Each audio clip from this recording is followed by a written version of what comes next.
Hello and welcome to the Knights of Awakening. I want to thank you for joining us.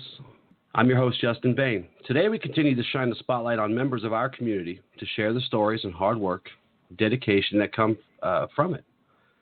Today I will be spending some time speaking with Ellen Loremaster Merritt.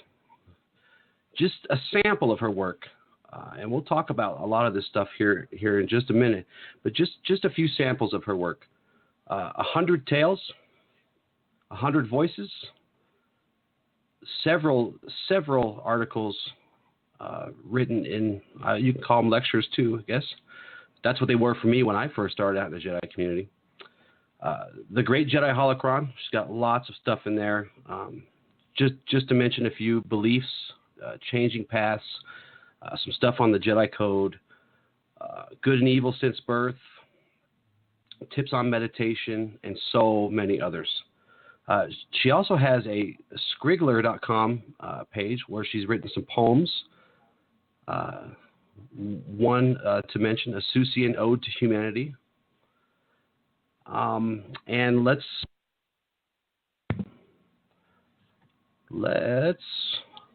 bring her in. Hello, Ellen. Hey, how y'all? I'm good. How are you? I could complain, but nobody care. It's been an intense week, and I'm tired of the sharecropper's mule, but that's pretty much par for the course. I'm keeping up good. I hope everybody's doing well. Well, I care. So, who cares? Who cares if anybody? Who cares if anybody else cares? I do. No, life's good. Life's good. I take things as they come. You've been really, really busy lately. Well, that's true, and I love it that way. Good. So let's jump into this here. Okay. Your Jedi name for so long has been Loremaster, right? Yes. I always like hearing how people came to their Jedi name. Can you tell us how you came to yours, and what significance does it hold to you personally? Well, I haunt bookshops, and when I go into one, I'm about as hard to find as Jimmy Hoffa. So I found one book on a clearance rack called The Harp and the Grey Rose by Charles DeLint, one of my absolute favorites. And one of the main characters is a warrior, a bear, who telepaths or mind speaks. And his role in this grand scheme of things is Loremaster, a person who kind of keeps the knowledge and the legends alive, keeps track of who's who in the pantheon of whatever culture that was. And it just resonated with me, so I used it. And in the early days, way back when, nobody was prohibited from using any form of the word master, so it just kind of stuck. Everybody calls me Lore for short. Okay. Or now it's just Ellen. I'll answer to anything, pretty much. I may answer you back. Yeah. Just as long as they don't call me late for dinner. They can call me anything they want to. Yeah. How long have you been? How long have you been on this path and part of the community? Well, as part of the Jedi community, I joined in around February of 1998. As far as the spiritual path, I think those of us that go on it are pretty much starting at birth and going forward. So it depends on how you define it. What brought you to as the a Jedi in 1998? Now, I always hear some I won't say argument. There's always some spirited debate when the community first started. Oh yeah. Most people say 98, but I heard recently somebody was saying even maybe 1997. Oh, I'm sure, because the Force Academy was well established before I even came into it. It's kind of funny. I was sitting there bored out of my mind.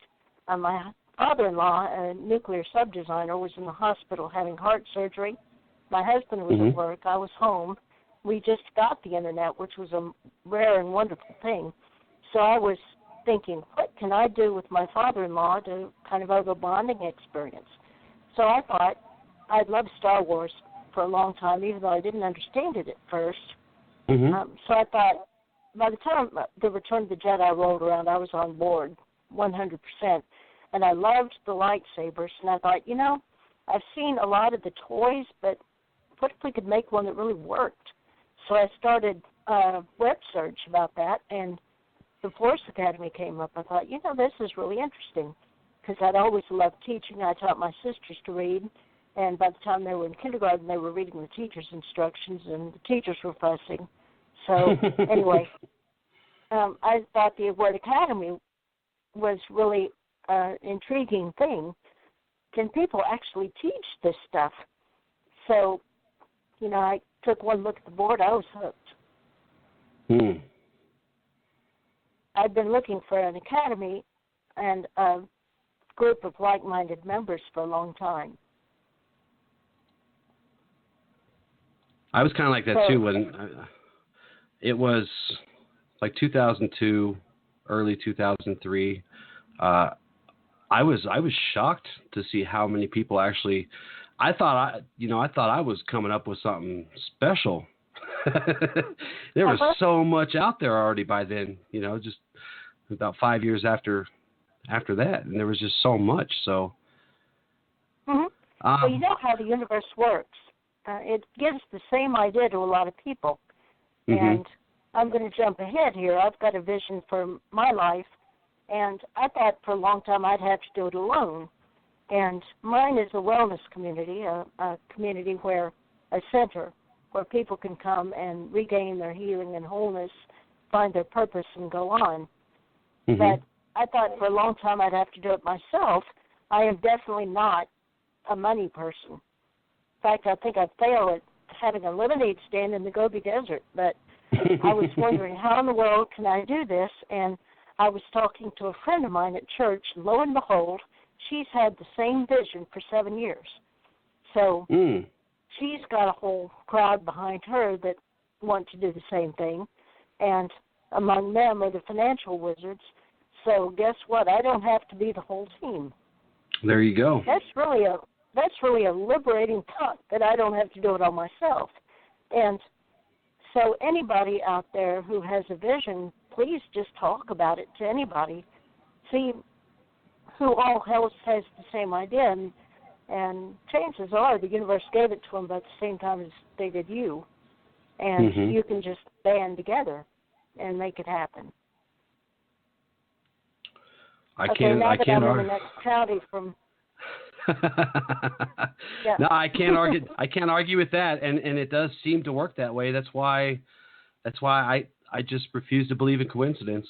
I really do, because I've seen too many times that I've seen too many arguments, real life examples in my own life against the thought of coincidence, and it really lends to what you said.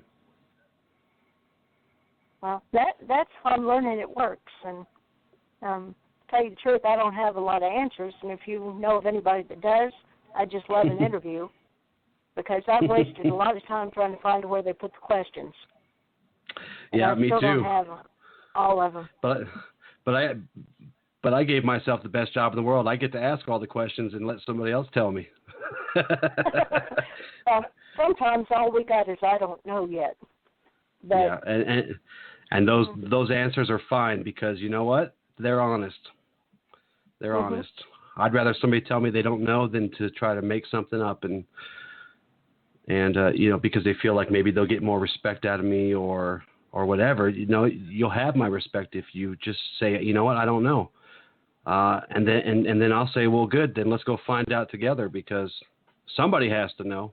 Well, I like that approach. Are you open? I'll let you know about the next burr in my saddle. Okay. Okay.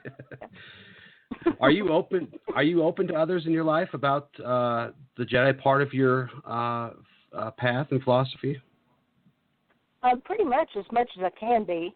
I've gotten reactions from blank, uncomprehending stares to, we love you, we may not understand what you're doing, but we'll try to support you, to, hey, that's great, so what is it?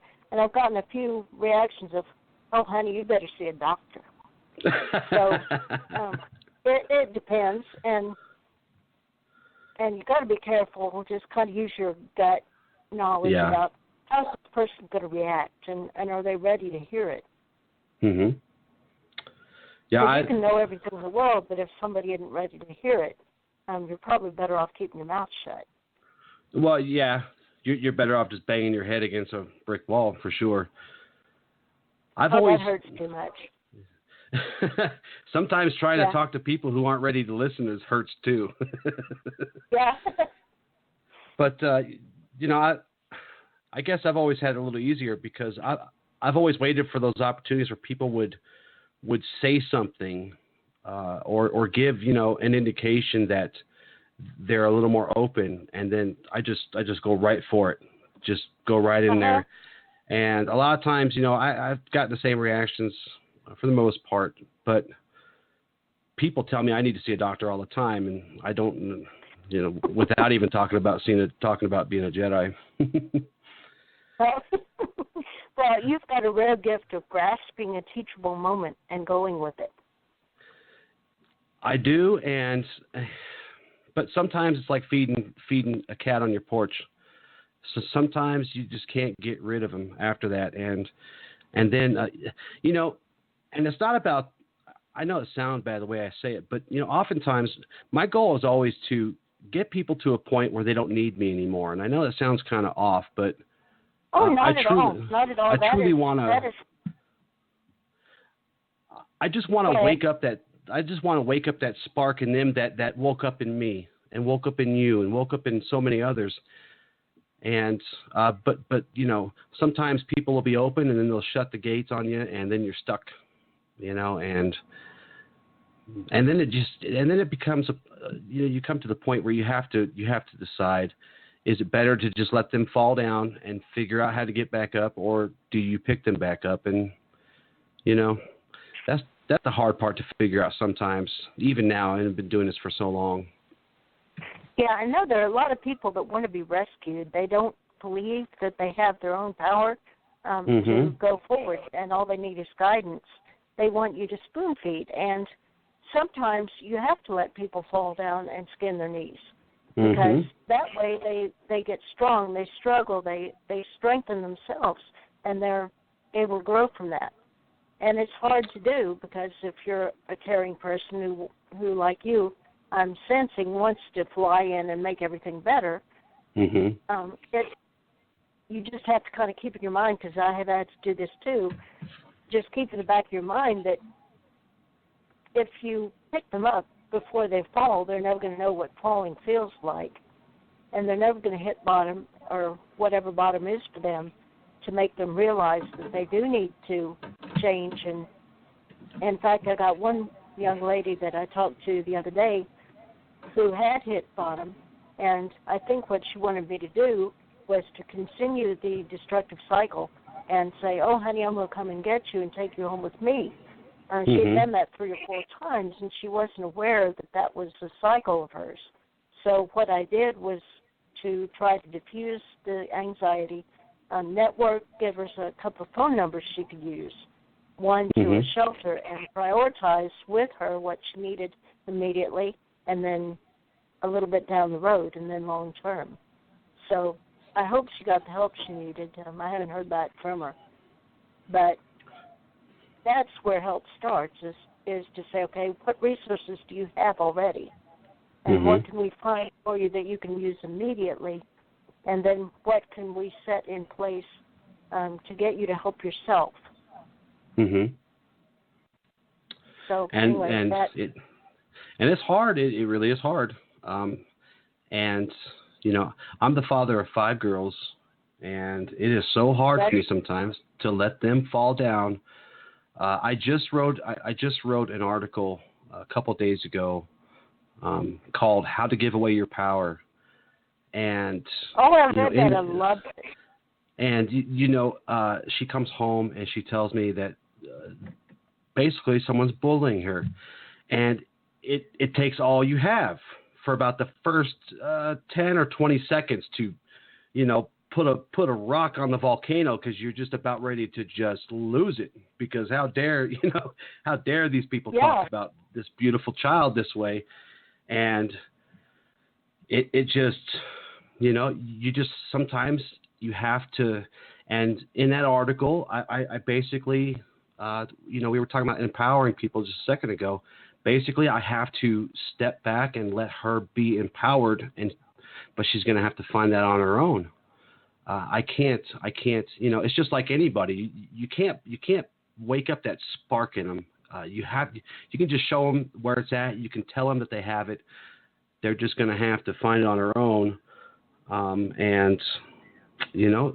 Life is hard for everybody, and it's just sometimes it's hard to let them go, because we do want to save everybody. I mean, it's hard not to. So, some of us have this. My wife calls it a complex that I have, but I think a lot of us have that same complex, and what happens is we end up getting our capes caught on the nearest sharp object. Yeah, it happens a lot. Let's see here. What other paths or philosophies or works? I know you talked about that book where you got your name. Is there any other kind of influences that you've had over the years that have helped you be who you are? Yes. I grew up in a conservative Christian family, like a lot of folks I know, and that is my foundational belief. My mom has always told me that I've been dedicated to the Christian God since I was in my cradle, so it's not like I had much of a choice. And believe me, they hold you to it. So I've worked in, since then, a lot of alternate things, because Christianity, as we know it, is only part of the puzzle. And my teacher was very good with me. He was a pagan, and he saw a lot of the picture because he had grown up with several traditions. And he worked where I was first, and then we slowly expanded the views to include concepts that I was aware of, but anybody that I know would have run screaming in the opposite direction. Does that make sense? Oh, yeah, it sure does. It was a growing experience, and it was gradual and kind of like an unfolding of a rose, if I can use that analogy. You may. So, yeah, I've integrated a lot of traditions. Everybody has part of the right idea. Exactly. And usually they have a root of the good idea that is complete. It's just the human interpretation overlaying it tends to have a few bugs in it. And what really matters is the answers within you that you can integrate to resolve the cognitive dissonances and to come to your own conclusions, adopt them, and move forward in your lifestyle. I grew up in an atheist household, I guess you call it that. My mom was born into a Catholic home, but my dad, not so much. And I was probably 7 or 8, and I decided to go to church on my own because my parents wasn't gonna go with me. Because that's where a lot of my friends were going. That's where they were hanging out. I'd on Saturday or Sunday, I'd be looking for my friends. Where are they? Oh, they're at church on Sunday. So I started going there. They threw me out of church because I was too interested, and I'm paraphrasing here because, of course, it's been a long time. But they kicked me out because I had too much interest in the end times revelations. I just thought they were I thought they were fascinating, and they thought I was weird because I was like a 7-year-old boy who only wanted to talk about revelations. But that's where all the fun stuff happens, It's where all the that's like 80s action movie central right there. That's where all the cool stuff happens. So I'm surprised at you, because Hal Hobson and all his boys were writing tons of stuff on that. May I ask what denomination that place was? It was Southern Baptist. It was a small. It was a small. Yeah. It was a small little congregation, but I didn't give up though. No. Yeah. And I'm very proud of how far you've come. Well, I just decided that I like these stories. I very much internally resonated with the stories of Jesus. I just, I didn't have to care whether I thought they were true or not. That wasn't important.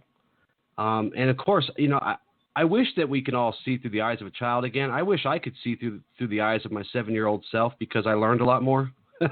I wasn't ruined by wasn't. I've got a news flash for you. That 7-year-old is still waiting for you to talk to him. All you have to do is go within and call. You can have a nice chat. And if it's any consolation, the Southern Baptists kicked me out, too. Well, I'm in good company then. Oh, yes, you are. They've kicked a lot of folks out. And I think there's going to be a rubber room in their heaven to where they can adjust to who all else made it and who else didn't. There's going to have to be an adjustment period for them when they see who else is in heaven, because I imagine they're going to see a lot of folks they never expected, and they're going to miss a lot of folks that they thought were a shoe-in. and if I had a nickel for every time I was told I was going to hell, I could retire today.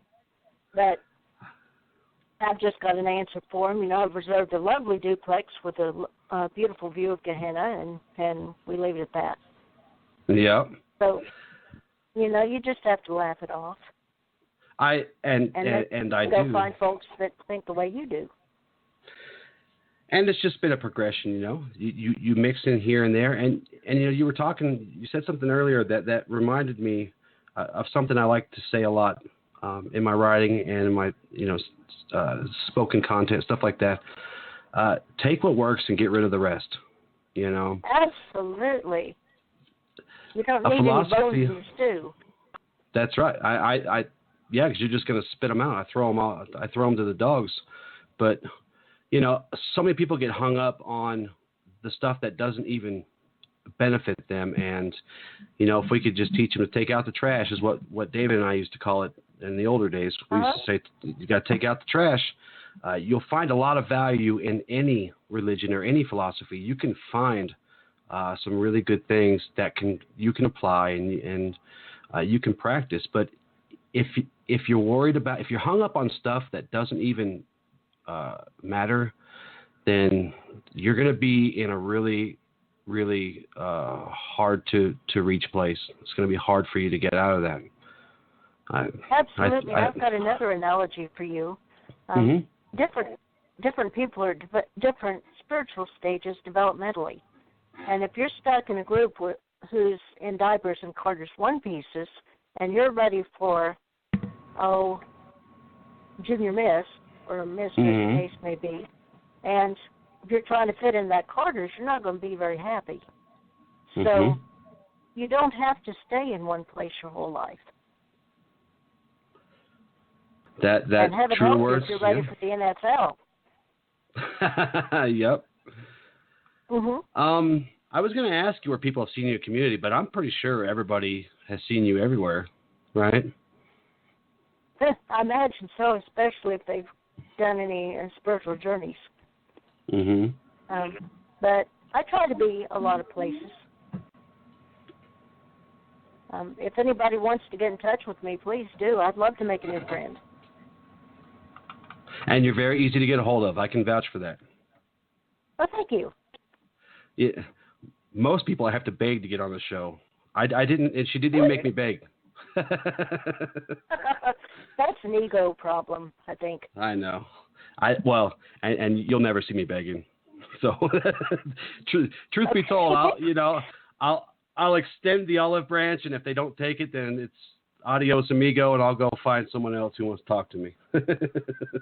Yeah, and hasta lumbago, as my dad used to say. I think he still does. I haven't heard him use it for a while. But anyway, it's really interesting in that I know everybody has a story of how they got to be where they are. And I'm going to make a shameless plug for the Holocron because time's running out. The theme of this newsletter is discovery. And anybody that wants to, please jot down some ideas and don't worry about spelling and grammar. And send it my way, or contact Gabe or Katie Mock, anybody on the holocron staff. Mm-hmm. Is that the same holocron that I was talking about with Connor last night? The one that they were putting up over at I seen it at Indiana Jedi. Would that be the same holocron? I think so. Okay. The Jedi newsletter for the community. Connor was the editor for a while. He kind of got slammed, and so he had to resign his post. But he's still very active, as I take it. Mm-hmm. Between him and Allie, I think they're having a contest to see who can have the most projects going at the same time. I made that up when I dropped all my juggling balls. There you go. I needed those feet. Well, speaking of projects, when I sat down to figure this conversation out, I only knew of the one book that you're featured in, 100 Tales. But am I mistaken in that there's another one that'll be coming later called 100 Voices? Am I mistaken in that? There are two anthologies entitled 100 Voices. One of them that just recently came out through Centum Press. I'm in the next one, the Volume 2, and the 100 Tales and the 100 Voices Volume 2 are slated for release next year. And I can certainly give contact information to everybody once I have it. Okay. Yeah, send it my way also. I would love to help you spread the word and pick it up and take a look at it. I appreciate that. So you say anthology. So you have a story within the book, or? Well, the anthologies are flash fiction and short pieces between 500 and 1,500 words. So they have other imprints that take different things. I've got some submissions in there too, but these are short pieces. One is an inspirational piece called A Dandelion in a Sea of Bubbles, which I wish I could get a hold of a picture that inspired me to write that. And the other one, in 100 Tales, is called Going to the Dogs. And that's just basically an exploration of, hey, what would happen to humans if we took lessons from our pets? We would do things more efficiently, probably smarter. Maybe. Both my feline children are in here wanting to know what's going on. Yeah, I had inadvertently trapped my wife's dog in here with me, so she's doing the show with me as well. Oh, great. Hi, Dandy. Well, between you and me, my wife thinks it's her dog, but we know who she loves the most. That's why she was trapped in here. Yeah. Pets choose their humans. You can buy them for whoever you want, but they make sure they know whose human they have. You wrote an article that I read so many years ago because it was actually, I don't want to say it was curriculum per se, but it was suggested that we dive as hard into it as we can back in those days. The Great Jedi Holocron. There was an article that you wrote in there called. I'm going to tell myself here. It was just called Beliefs. Can we talk about that for a few minutes? How important are beliefs to any path we walk? I guess it's universal. Oh, they're crucial. One of my favorite sayings I stole from somebody, and I can't remember even if I knew who it was, and it originally said, and I'm not going to be politically correct, but the original quote is, "The man who doesn't stand for something will fall for anything." That's true for anybody. So you have to know what you stand for, or you're going to grab the first shiny thing that comes along. And believe me, they've got a lot of shiny things out there. And you'll bite on it before you discover the hook in the middle. By then it's too late. So if you don't know what you believe, then you don't know what to grab onto to help you continue. Also, I think another it's one of my favorite things is if it sounds too good to be true, it probably is. And that's something. Well, go ahead. I hear people say that, and I would almost say it's almost always too good. It's almost always that way.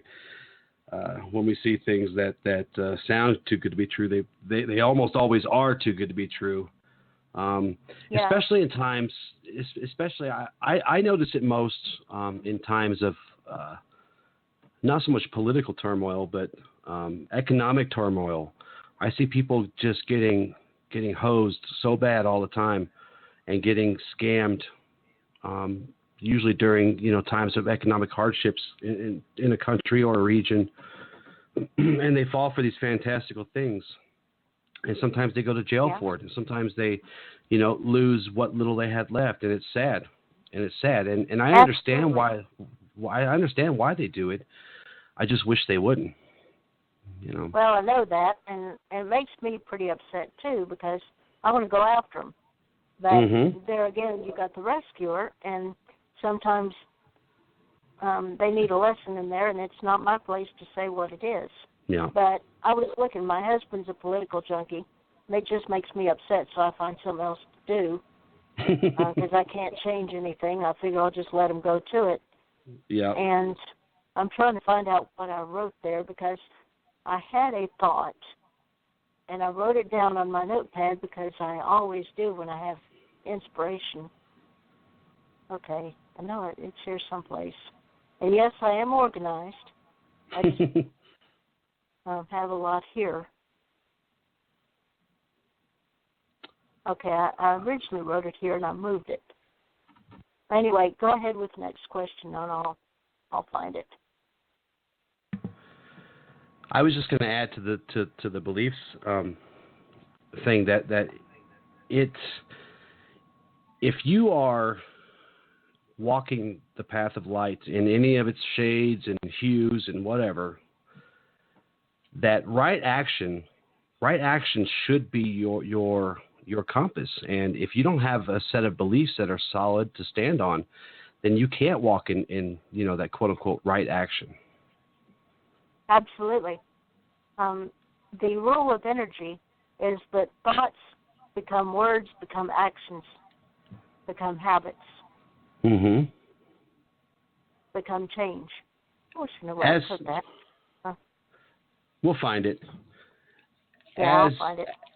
As someone continues to walk their perspective path, whatever that may be, how important a role do the aspects play? I just talked about the different hues and shades. Is it necessary to reevaluate where we are or how we fit into our beliefs as we go along? Absolutely. Because it's like I said with Carter's one pieces, as you grow, you're going to grow into other things. And you can't just keep that one piece unless you just want to look at it every now and again. You have to find other clothes that fit, else you're going to look pretty silly. And so the beliefs unfold, and like anything, life and wisdom is always bigger on the inside than it appears on the outside. How important are codes, or as some call them, mantras within a path? And what code do you follow, or do you have one that you use as a favorite? Well, yes, I've basically kind of adapted the 4-line Jedi code that's been around since Anderson wrote it. At the time, that was the only one available.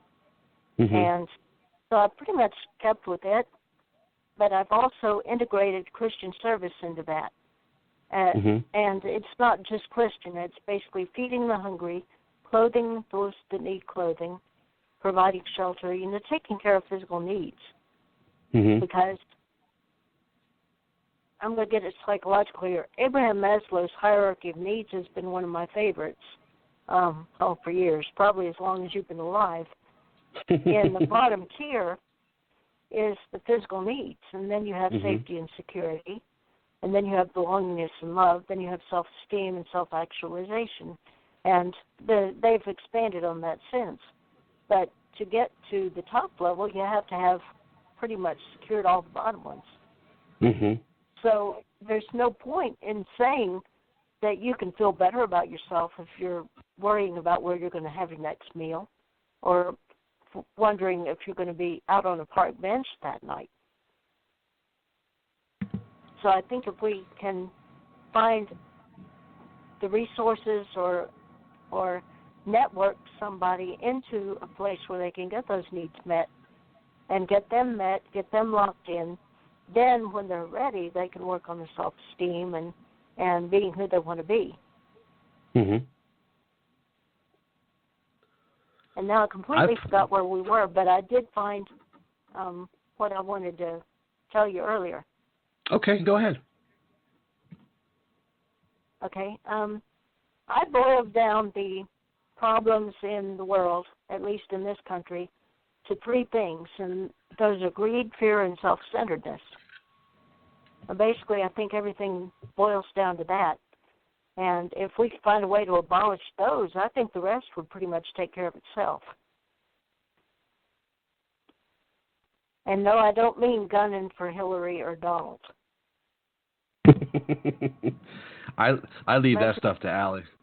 Allie likes that stuff. She's like your husband in that she's a kind of a nut for political stuff, and I'd let her do that because she gets mad if I talk about stuff like that. Okay. Allie, I know where you can get a good rusty cannon if you want it. It's funny you mentioned that those three things because I had just finished reading a book called Chivalry Now, and it's a book. It's called Chivalry Now: The Code of Male Ethics, and it's written by Dean Jacques of Chivalry Now. It's a whole organization now, and it talks about that a lot. It's a central theme. I won't say central, I guess, probably not the right way to say it, but it's a big theme in the book, and he attributes a lot of problems that we see now to those very same things you were talking about. I think that's the synchronistic idea thing going on. Just people who are sick and tired of not knowing what's going on, they open their eyes and they see these themes over and over again, whereas most of us are still kind of sleeping, I think. Mm-hmm. I'm going to be doing a review on that book here soon, and we're going to have him on the air to talk about that too. It's a really good book, and I can't wait to share that with everyone. Mm-hmm. I've always enjoyed your work regarding leadership, different things you've written over the years that I've seen, whether it was in the forums or whether it was in the holocron or other. What do you think makes a good leader? There are just a few characteristics of a good leader. First of all, a good leader never does or demands anything that the leader wouldn't do personally. Second of all, the leader has to be a servant, making sure that everybody is taken care of as much as possible before the leader meets his own needs or her. Third, the leader has to be courageous, and they have to know who they are, what they believe, and what they want to accomplish, and where they're going, because they have to have a plan.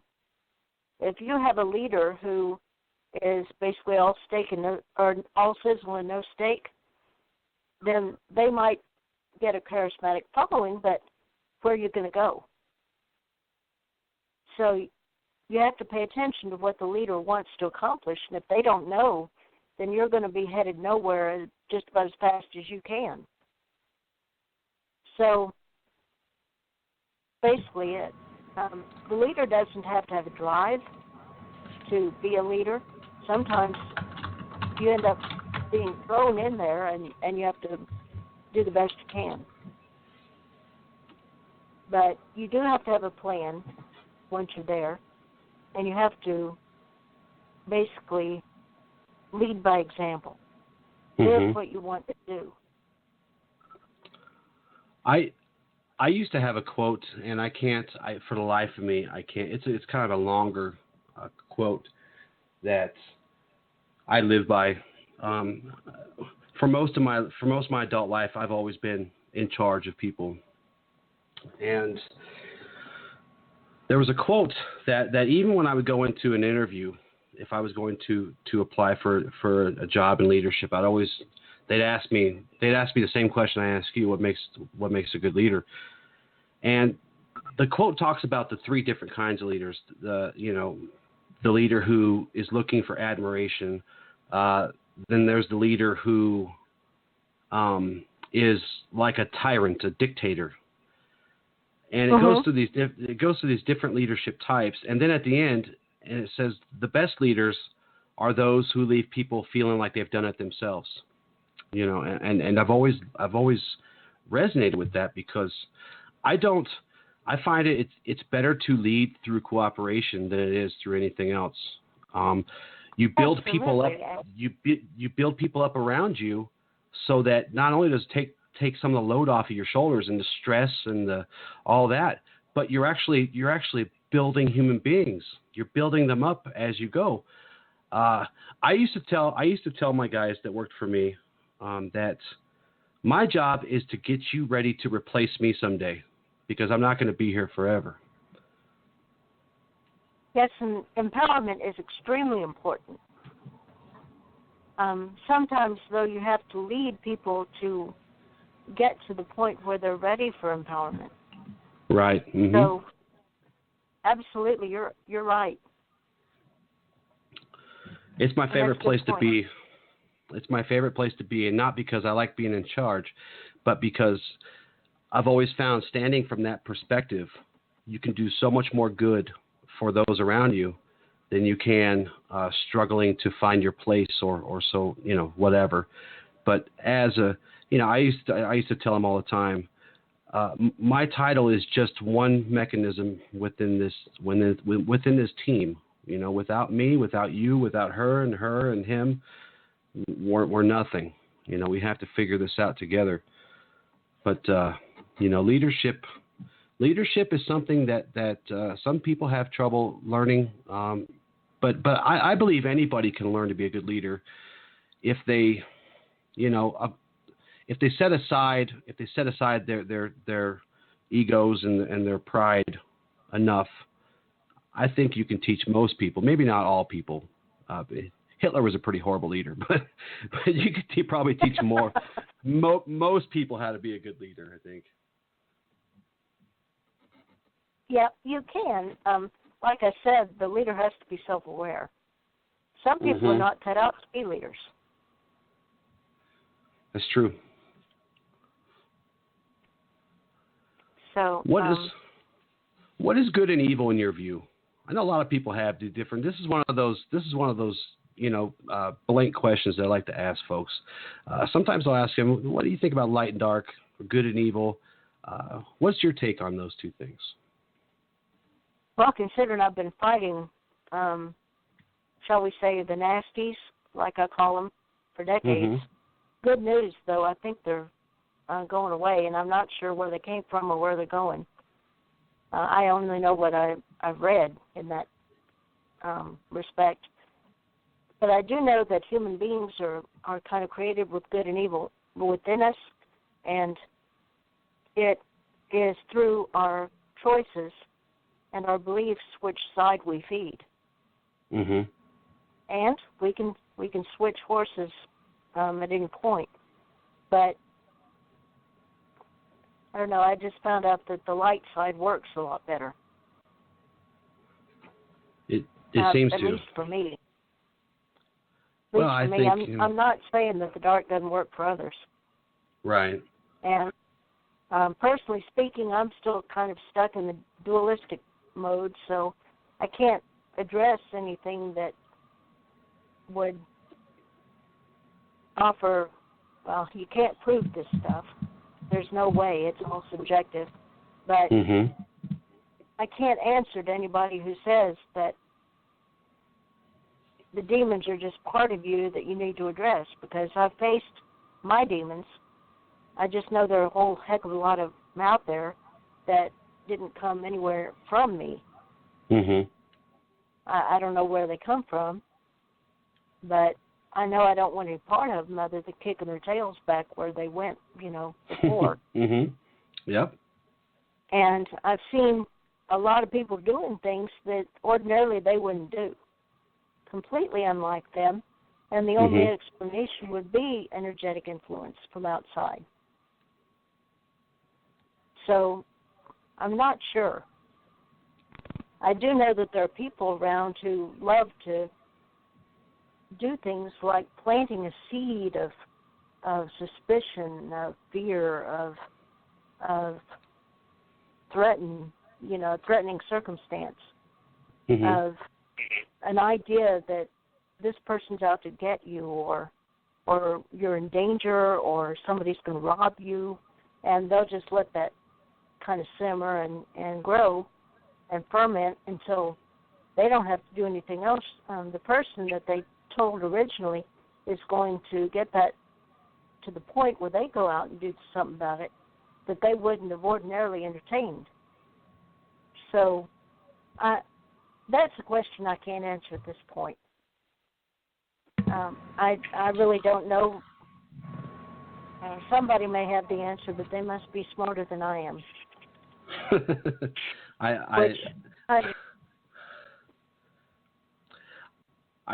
I think everybody has some answer for it, but I don't think we know. It's kind of one of those things, you hear people say, what happens when I die? Some of us will say this, and some of us will say that, and some of us will say, I don't know. And then others will say, we'll find out when we get there. And I just know that there are people in times of strife and struggle, and when everything seems to be at an end, that they find that courage and they do something miraculous and good. And then on the other side, there are just those people somewhere, sometime, we've seen it in history, that just want to see the world burn. Yeah, and it just depends on whether they've given up on it or not. In fact, one of the things that I always kind of laugh at is all these people that come up and say, I want to take over the world. And I'm personally glad to let them have it, but I'd like to know what they're going to do with it once they get it. Well, they don't plan that far ahead. Yeah, they don't. And I just kind of laugh at that every time I hear somebody say that. Personally, I don't want any part of it, but I'm going to change my corner as much as I'm able. We talk about. We all can create. I was just going to say we all talk about our the spheres of influence all the time, and that's where I focus on the things that I can actually change and the things within my sphere of influence. Because if everybody just focused on that, on their little corners, as you said, the whole world would change in an instant. Well, that is true, and the Serenity prayer was hanging on our wall from the time I could toggle, so I kind of grew up with it. I think everybody knows what that is. Would you mind telling everybody? Oh, good. Go ahead. Okay. There might be somebody out there that doesn't know. Okay. Basically, it is a prayer, and ours said, God, I've seen it other ways. Grant me the serenity to accept the things I cannot change, the courage to change the things I can, and the wisdom to know the difference. A lot of truth in that. There is, and it sounds awful Star Warsy too, doesn't it? Well, George Lucas picked up here and there. He got the good bits, everything, and he put it into a form that pretty much had universal appeal, which is genius in my opinion. So everybody that resonates with the Star Wars, and then there are millions of them, basically are resonating to a higher calling. A thirst for spiritual growth. And that's what he intended. It's just presented in a form that is widely available and in a palatable form, kind of without all the human religious overtones. Mhm. Because religion and spirituality are not the same thing. Well, what's the difference? Well, spirituality is basically, from what I can tell, the human's natural state. We're born and have a kind of a life purpose of growing spiritually to reach that connection with a higher power, to be part of something bigger than ourselves. And we're seeing the materialistic couple of decades we've had fade away, and people are asking, is this all there is? And the answer is no, so they start looking for something outside to continue what they were put on earth to do. Religion is a bunch of human interpretation of spirituality. You've got all kinds of people wanting to tell you how to do what, and the man that taught me life coaching said a very interesting quote from MASH that he kind of picked up on Dr. Steve Jones. Brilliant, brilliant man. But it was a quote on MASH from Colonel Potter talking to Hawkeye, I believe, and the quote went something like this. I'm trying to think exactly what it is because I didn't write it down, but there's a right way and a wrong way to do things, and the wrong way is to try to get everybody to do things the right way. That was the quote. I like that. And, well, it's true. And I'll tell you right now, and everybody listening, you've got the answers within you. Don't look for somebody to hand you a how-to book because that may work for them, but it might not work for you. All that we can do is to guide people to find their own answers. And there are a lot of ways to do that, too. The ultimate goal is to get you to look within, find your answers, and then plan on how you're going to get to where you want to go. I wrote something a long time ago, and I'll paraphrase it here because it goes along with what you're saying. And the title of it was, "What am I looking for and where do I find it?" So over the years, and I'm sure you've seen this as well, I would have people come to me and say, where do I find the Force? Where do I find God? Where do I find this? Where do I find that? How do I do this? How do I do that? And I would screw with them in a way that was, trying to teach them, telling them, well, yeah, but you've just been looking in the wrong place, You already have everything you need. My job is to point it out to you so that you can go and explore it and play with it and experience it, And it floors people sometimes. It's like, how did I miss that? How did I miss that? And it's just because you were so busy looking outside of yourself. Everything you need is there. You just have to, some of us catch a lucky break and figure it out, and others need somebody to point it out to us. And neither is better than the other. Just find it. However, you got to find it. I don't care if you have to go to a priest, a rabbi, a master, a monk. If you have to go to a book, if you have to watch a cartoon, listen to a song, doesn't matter. But find it. For sure, find it. Right. We've been flooded with advertising for so many years that we're convinced that we have to buy something or go to a certain person or you know what I mean. Use a certain toothpaste, you'll get all the sex appeal in the world. Well, that's a lie. Wear a certain clothes, be happy. Get a certain car, get a certain house. None of that matters. It's about as effective as the fifth leg on a donkey. Basically, what you need to do is to get free of all that, and that's hard because that mindset is now in our collective unconscious. So we are starting to pull out of that. I see more and more people that are starting to question that, and that's the beginning of change. Let's talk about the things I can say to that, but yeah, I'm going to scare everybody, so I'm not going to say anything. Yeah. Let's talk about the Force. What I want to know is how do you view it today, and has that changed over time as you've grown within your path? Well, I've always, pretty much as a Christian, seen the Force as the Holy Spirit, and the creative breath of God that surrounds and penetrates everything, keeps renewing life. No, it's the Force. It's just by a different name. And that hasn't changed.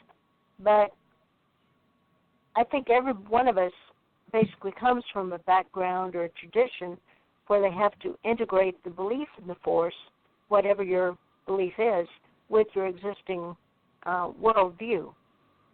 Because it can pretty much knock you off your pins if you don't have any framework to insert that in. So everybody has to define it differently according to what they believe.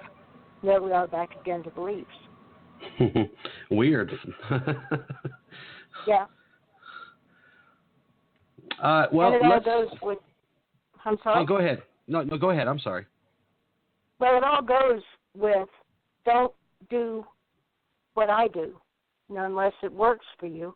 Find your own way to do it. And one thing each one of us, I think, needs to do is to take a look at our beliefs and the framework and see how we integrate being a Jedi within those. And if you can write it out, fine. If you paint a picture, fine. If you want to invent a dance or choreograph, I think is the word, do that. If you want to whack a pillow with a wiffle bat, whatever works for you. I wouldn't recommend renting a wrecking ball, but do whatever works for you to resolve and integrate those things to where you can accept them and be able to incorporate them into your lifestyle. Because let's face it, I may be going to Denver, but I don't need the entire state of Nevada to go with me.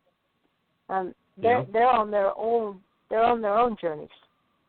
They're on their own paths, and if I give them a map to Denver, I'm shortchanging them. Yeah. Yep. Well, let's skip ahead then, just a little bit. What is a Christian Jedi? Okay. That has as many answers as there are Christian Jedi. Well, I'm sure it there's does. No easy answer for that. But for me, it's simply a person who incorporates the Christian faith and walk and practice with the Jedi path, and the two dovetail for me quite nicely. Now, they may not work for everybody, but they do for me. So you'll often find a Christian Jedi quoting biblical scripture because that's what canon we have, and frankly, between you, me, and the doorpost and the whole world, I'm not all that happy with what we got because it's been mistranslated and chopped up to bits. But anyway, we work with what we have. So we learn basically through studying Christ's example, and that's not through the biblical records necessarily, but what we know of the man and his teachings. And we try to emulate that, and it's not a path to sissies, I'll tell you that much. But that's basically what it is. We kind of take a foundation from Scripture, we add on to it what we know of ecclesiastical history and Jewish historians who may have seen Jesus, like Josephus, people like that. There are historical accounts of the man, and so we integrate that with what we know. We basically figure out what problems we're having in our own lives and trying to adapt the Christian lifestyle to today's problems. And we can't do that just proof texting. That means taking a Bible verse or whatever out of context. Because if you do that, and there's an old joke saying a guy was going to pretty much pick out 2 verses and live by them for that week. Well, the first one he picked was, and Judas went and hanged himself. Well, that ain't good. The second one, he decided he wasn't too happy with that. And the second one he picked was go and do likewise. So you can get a lot of trouble with that. Probably not a good, probably not a good one to follow. Not a bit. So you have to take the whole thing. And basically that's what we do. We try to integrate our faith and walk with the Jedi life and face the problems as they come. But we put a lot of emphasis on service to others and basically trying to live as Jesus would.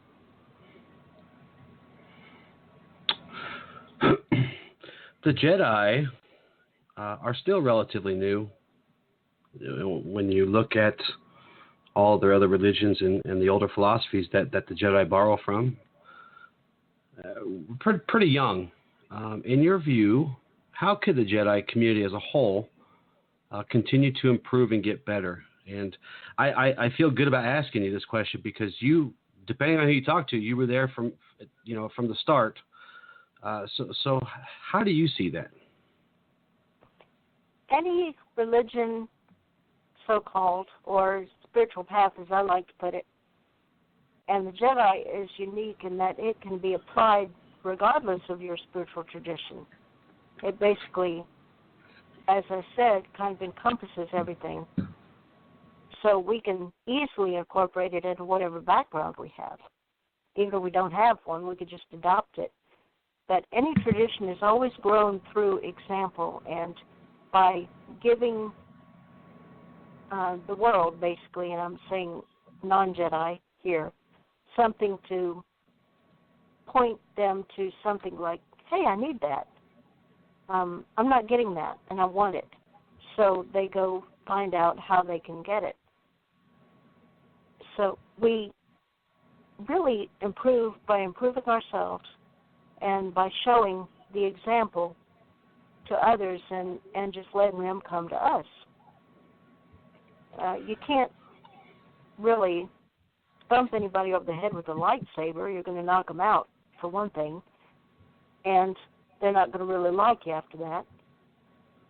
Basically, if they say, you've got something I want, how'd you get it? Then you can start a relationship. I'm working on a project that will probably hit later in the year, maybe at the beginning. It depends on how my partner in crime over at Ashland Knights, depends on how fast he moves. Okay. But within there is a lot about setting the examples.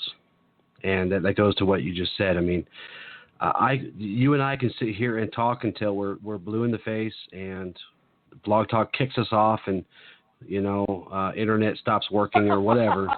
But the biggest impact we're going to make is by setting the example, practicing what we're preaching, showing people how to be good and how to deal with problems. And I think that really goes to a lot of what you just said. Well, so let me ask. Pretty much. Oh, go ahead. I'm sorry. Well, that pretty much is it. It sounds simple. It's very hard to do. But I found out that the simpler a thing appears, the more complex it truly is. Yeah, it's easy. It's easier for those who have applied it for much longer than those who are just coming to it. So I fall into that trap a lot where, I find myself in a very interesting position. I came to the community much like everyone else did years and years ago. I worked through, much of the progression just like anyone else would. But when we started doing the KOA all those years ago, I discovered that there was a great benefit, a benefit I had not counted on, and that was being able to see and converse with so many perspectives. And it blew my mind for the first couple of years. And then once I settled in, it was, wow, I got all of this perspective to look at and learn from. And it was a blessing. It was a blessing I had not counted on. My goal was to just help keep promoting the Jedi community and everybody in it. But there was this other side effect that I didn't count on, and it was, I'm glad it happened that way because, and I know David would agree with this too, to a point, but we learned and grew so much in those years, just soaking in all of these perspectives, talking to so many people like you, who had a different, just a slightly different perspective on this or that, and it's amazing. So, for me, it sounds kind of easy because I've seen it in action so many times that it just has become normal. And I guess I would just tell others if it sounds easy but hard to do, just do yourself a favor and try to soak in as much perspective from others as you can, because I promise you will grow and you will learn, and there's going to come to a point where you're going to say, wow, I guess it was really that easy. It just took me a while to figure it out or to see it. Mm-hmm. But it comes with finding your niche. Mm-hmm. And again, you know what that is deep down. I'm going to use another analogy because I happen to like them, but it's like being in a candy store and you're meant to be, say, a peppermint stick or something like that. So you go in and you don't know you're a peppermint stick and you're looking at every kind of candy in the world and trying to figure out where you belong.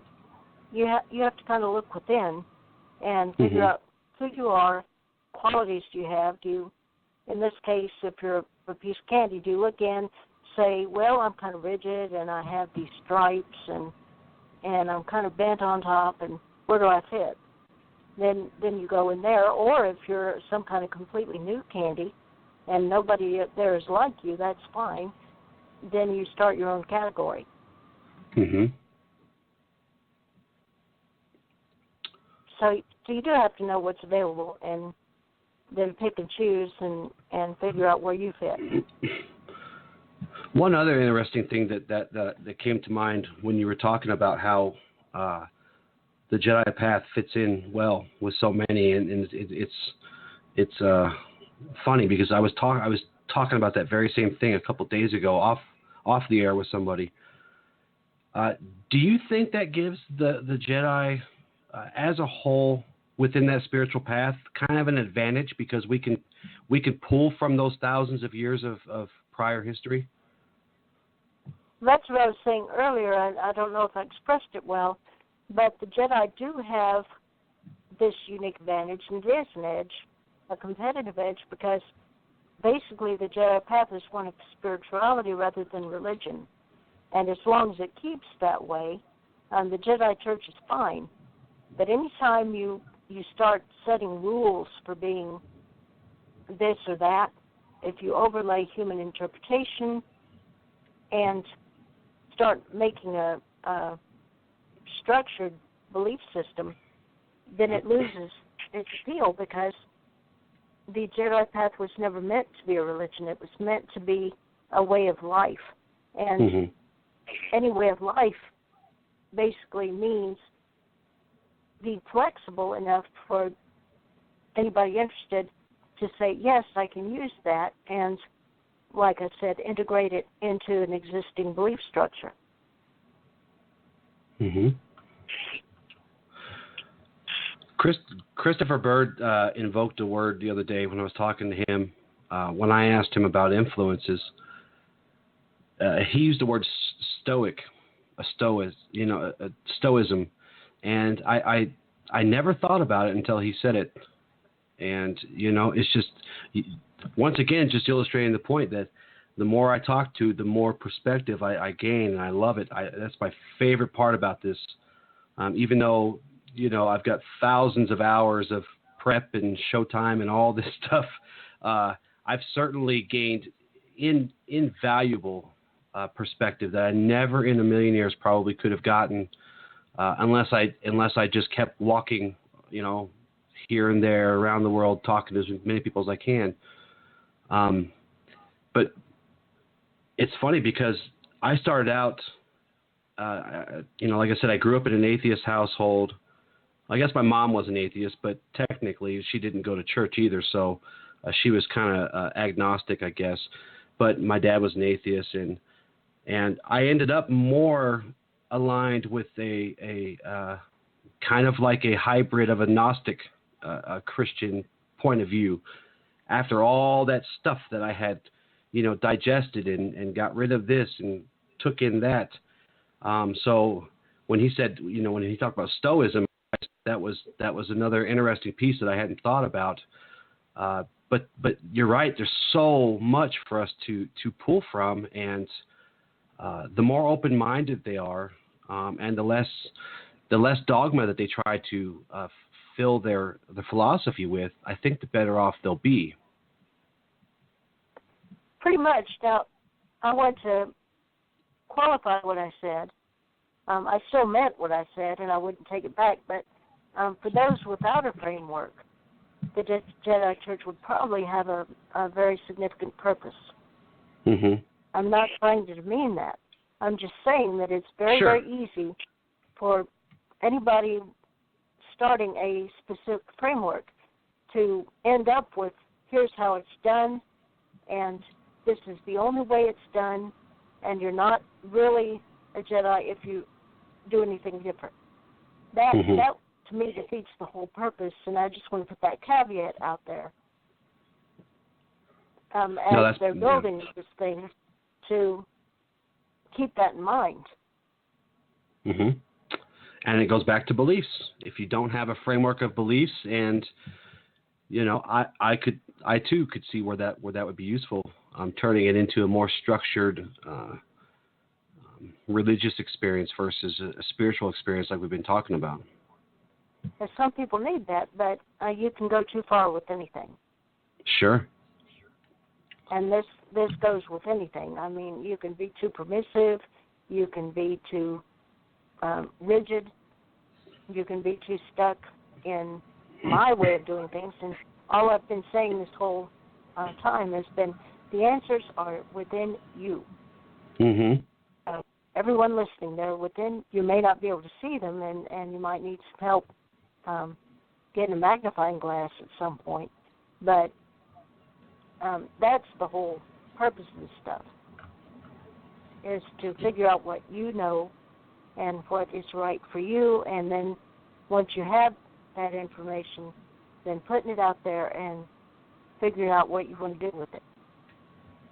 Now, before I ask this question, I probably should have worded it a little better, because I guess we have to establish: does a Christian Jedi like yourself do you meditate, or do you pray, or do you do both? I keep open.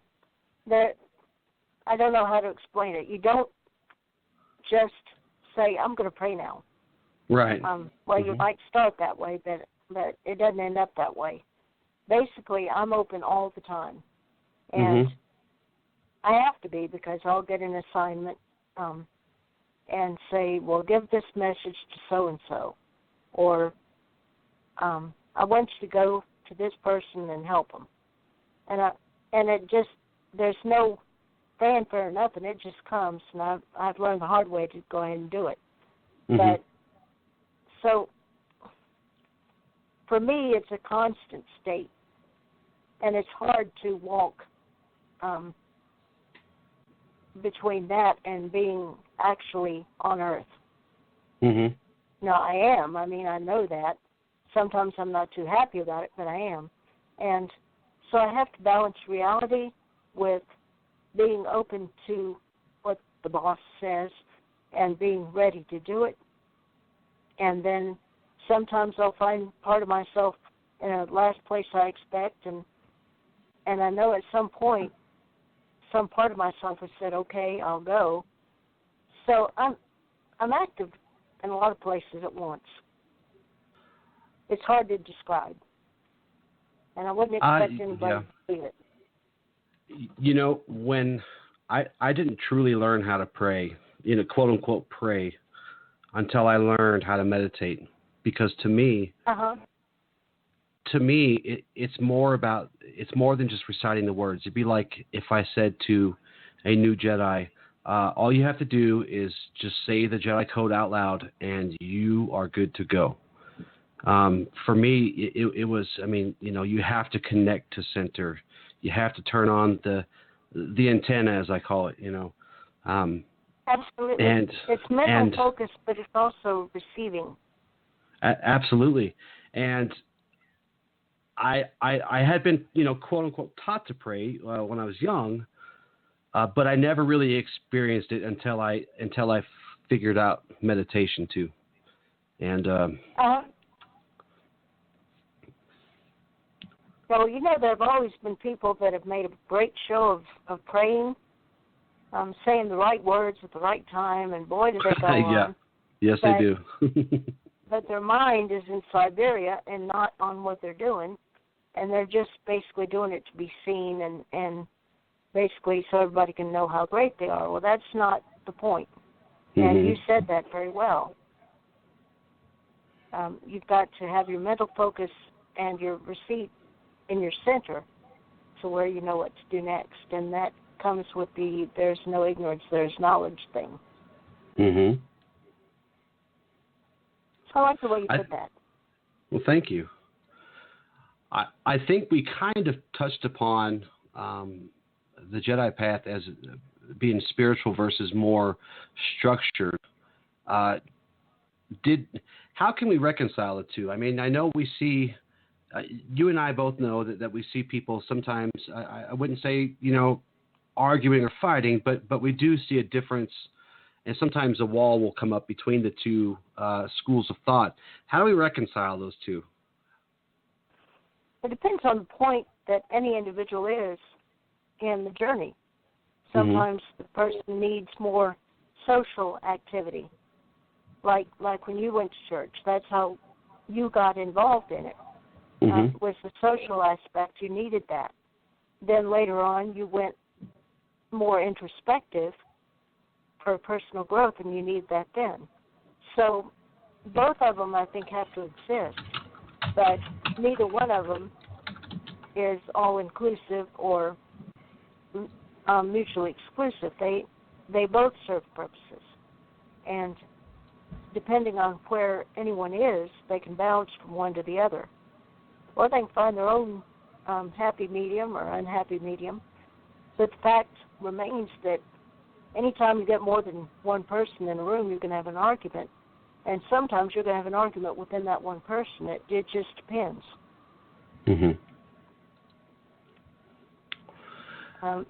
I basically think that you have to have several options available for anyone so they can find where they fit at any point. Yep. And if they're mindful enough, then those options are always available. It's just a matter of setting aside some preconceived notions on either side, and just being open to those possibilities. And there again, it comes down to your motivations. Why am I doing what I'm doing? And you've got to be self-aware. That's my favorite thing in the world, I think. Not really, but it's one of them. To where it's essential that if you're going to be building something, you've got to know what for. Why are you doing this? Are you doing this because of your ego? Are you doing it because you've really had a need to feel good about yourself? Are you doing it because you really want to help other people find what you've got? Well, what are your motivations? And along with that, do I think I have to be right all the time? And if so, why? And explore that and find your own answers there. I imagine that you've trained a Jedi or two in your day. I'd say so. What would you say should be some of the core things that a brand new Jedi starting off should be focusing on or should be learning?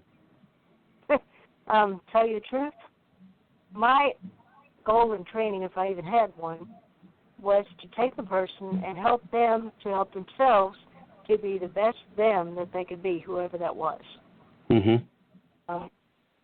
I never felt like it was my place to dictate you're going to do this, this, and this, and this. As far as I know, the best instruction manual still remains within the person. Yeah. And it's up to them to discover what they've written and not for me to write out what they need to know. So, no, I'm not going to come out with a manual for Jedi training anytime soon. Well, everybody else is. I don't know if you noticed that, but everybody else is. So that's fine, and I'm very grateful for them for working so hard.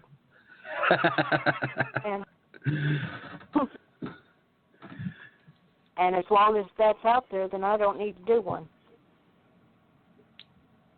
That's true, and there's lots of them to choose from. There's lots of them to choose from, for sure. What kinds of metaphysical practices do you use or teach? Oh, gosh. That'll be another show. I'm sorry. Okay. No, that's okay. Okay, so what are your favorite metaphysical practices? Let's try that. Some of your favorite. I love energy healing. I really do. I find a lot of use for that. There are a lot of people who come to me with rips and tears and leakages that I can fix. Some of them have things that are entirely blown out. Rebuilding is a lot of fun, not. So if you ever have to do that, then it's possible, just say that. But whatever you do energetically sinks into the physical form. It may take a week or two, but they'll start seeing changes. So that's my favorite part. Let's talk about your Scriggler. Am I saying that right? I'm afraid I'm mispronouncing that. Okay, Scriggler. Oh, no. Tell us about that. Tell us about that. Actually, it's a site that's free, and it's very easy to set up an account and very easy to use. So it's not necessarily mine. It's just something I found. It's a resource for writers and lyricists, creative people, basically of all kinds, to get their work out there, to have it read by other people that share their interests, and get feedback on it. So I don't just have the poems out there. I've got a couple of lyrics and some fictional things. But it's a real good creative outlet. I'd encourage anybody to use it. Well, and by going to that page and by looking at your work throughout the years, it's clear that you love to write. But for those budding for those budding writers out there, those that are sitting and listening and they're ready to write the next great Jedi training manual, coming from a writer like yourself, what is your favorite part of the process when you sit down to write a book or a poem? Inspiration. Absolutely inspiration. You can't write without it. I don't sit at a typewriter or a computer screen or a notepad or whatever I've got for hours and end up wanting to demolish it because I can't figure out what to write. I just write whenever I get an idea, and I keep my phone with me, which, to my dismay, is smarter than I am, and I keep a notepad app on it, and I just jot down anything that I think of, and then I'll integrate it later into whatever I'm working on. Sometimes I'll see a call for something and say, hey, now I've got some of that. Let's see what I can do with it. Let's play. I've had a few stories that I've written throughout the years that have just been sitting different places, and then I think, hey, this hasn't flown for a while. Why?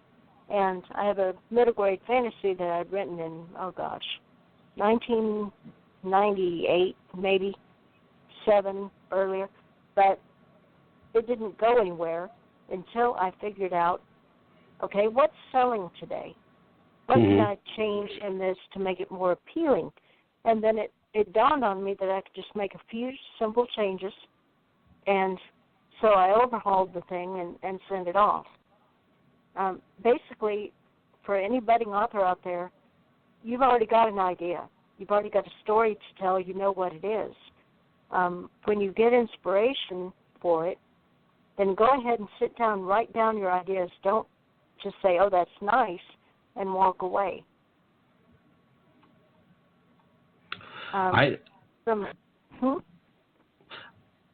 Ideals come to me all the time, but it's usually like 3:00 in the morning when I'm trying to sleep, and I have to get up and I have to scribble them down real quick, just so I'll remember the next day, because you're right, you'll forget. Trust me, you will forget so bad, and you'll spend the rest of the day trying to remember that little spark that came to you, whenever it hit. Mm-hmm. But there are lots of ways you can do this. There are voice recordings now that they didn't used to have. There are notepads that you can just pull up on your phone, jot things down, hit the whatever button there is, and it'll save it for you, and then you can go back later. Would that be if you had to give one piece of advice to people who are thinking about writing, would that be your biggest piece of advice to them? Is find the inspiration and everything else will kind of come along? Pretty much. Also, believe in yourself, because you have the power and the ability to create. We all do. So don't just say, I'm not good enough. You are a creator. And if you have something that you want to create or something that is calling to take form, then own your power and go do it. Trust and believe in yourself enough to basically create that, because that's your gift. That's your purpose. I've got several tools. A Twitter account is a must. That will get you connected with the global writing community. All kinds of people read that. If they like what they're seeing on Twitter, they'll invite you to contribute to other places. Writers Market, Writers Digest, they have sites that connect you with agents building their client lists. My own site, Weebly, magicwithinyou.weebly.com. I'm still trying to figure out if they're operational as far as my contact form is concerned, but I help people get started in writing. So I know I'm going all over the place as far as our questions are concerned. No, I was actually I was going to ask you to tell people where they could go to get help from you, and you already did that for me. So yeah. See here. And is there anything new that you're working on that you can give us a little taste of that we haven't talked about? Enlisting Katie Mock to help me, and she's done some wonderful editing on a workbook of self-awareness. I've got a lot of worksheets in there. I'm basically getting a workbook together for people to start out figuring out who they are, what they like, where they want to go, and how to get there. It's not yet in submission. I've gotten query letters out for it. But one of my marketing dreams for it is to see it in a hardcover form or electronic, to where they have a key on the book with a lock that they can keep the key with them and unlock it whenever they want, or an electronic code that only they know. That way they'll have the power and the control over their material to where they own it. It's very empowering to have a key.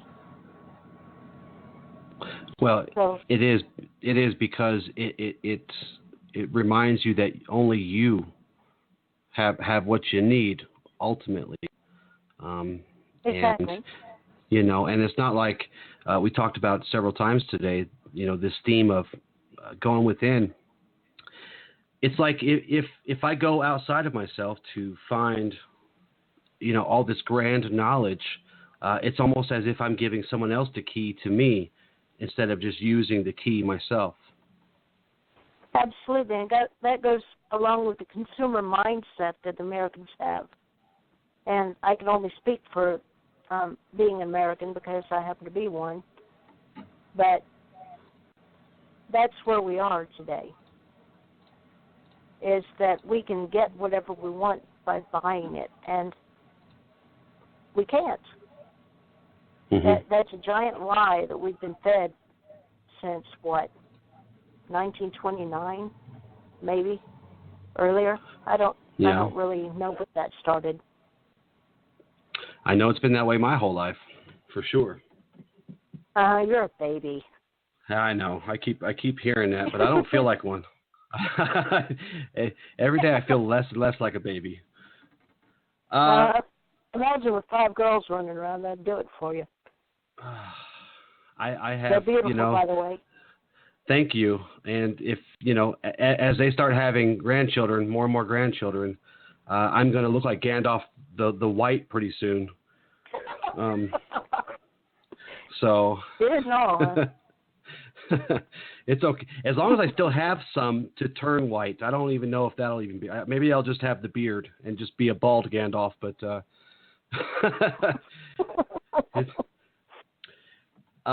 as is tradition of the Knights of Awakening, at the end of every interview, I want to open the floor up to you to leave our audience with the final thoughts.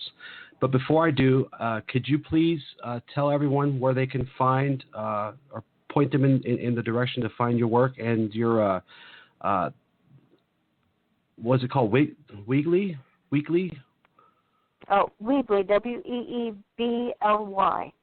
That's a do-it-yourself website. There are several of them out there. I know that several people have Wix accounts, WIX, but mine is Magic Within You, all little letters in one word, .weebly.com. And that's where they can go to get help with submissions and editing and stuff like that, right? Yes.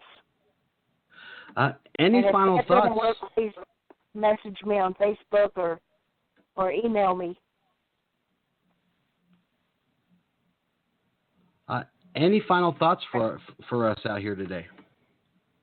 Yes, 3 words. Follow your heart. That will never steer you wrong.